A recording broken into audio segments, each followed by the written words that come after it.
Hi, everyone. I am excited to show you how we make our soda soaps. This is meant to represent kind of the top of a cup of soda that has just ice pouring out of it with bubbles on top. And it's inspired by this fragrance oil that I bought that is scented with it's scented champagne. But I have never had champagne before. The reviews said that it smelled like lemon lime soda. And I was like, oh my gosh, that would be such a fun soap to make because soap is clear, it gets bubbly, it'll look awesome. So I don't actually know what champagne smells like, but I have to agree with all the other reviewers. This smells like lemon lime soda. So, what I'm going to do is I've already made that one. That's just the plain lemon lime flavor, and now I'm going to make two more. This one that I'm doing right now is cherry scented. So I've mixed the cherry fragrance and the soda fragrance oil together, and I'm mixing it up, and we're making the ice cubes. The reason we have to scent the ice cubes is they are such a large volume of the soap that if we don't scent them, the soap just won't have a strong fragrance. And I love when soaps have a strong fragrance. So here's the first set of ice, and then we'll work on the lavender ice.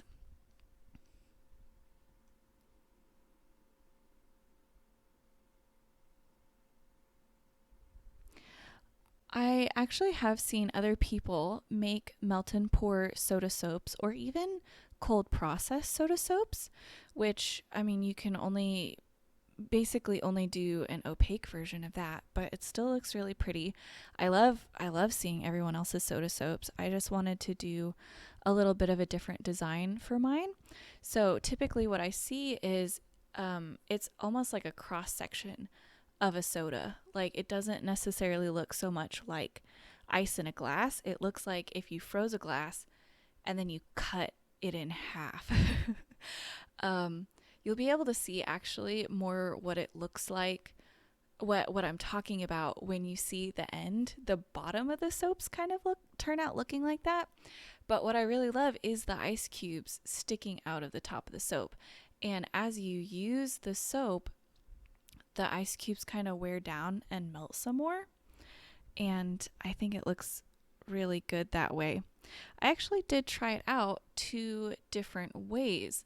So, the first soda soap that I showed you, I melted the ice cubes a bit more. And then this time, what I'm doing is I'm cutting up the cubes and I'm going to put them in the mold and pour the hot soap over it. And I'm not quite sure which technique I like better. You'll have to tell me what you think. So, here's a surprise. This is my favorite part because we get to use some color, but we're also going to utilize a whisk. This whisk has never been used for food. I have it because it came with my immersion blender that I use for cold process soap. So whipping up the soap to make it all bubbly, which typically you don't want to do with a melt and pour soap. And I am hurriedly spraying the ice cubes with rubbing alcohol so that the soap sticks to itself better. And there is our beautiful lavender soap, lavender soda soap. Another thing that I see other melt and pour soap designers do when they make a soda soap is they'll use little paper straws. Like they'll stick a little paper straw in it and it looks really cute. I didn't do that with mine because I don't use straws. I don't use straws when I drink soda. And you would have to take the straw out.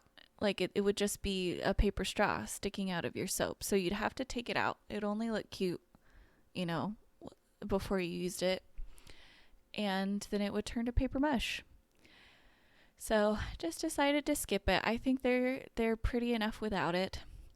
Here is the cherry version, and this one went a bit awry. I was really rushing because I want the soap as hot as possible to melt the ice a little bit so it's not so quite so sharp looking. Like to me, ice straight out of a mold, it's never that cube sharp.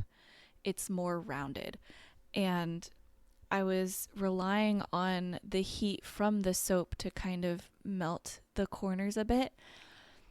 But the problem is whipping the soap also cools it down.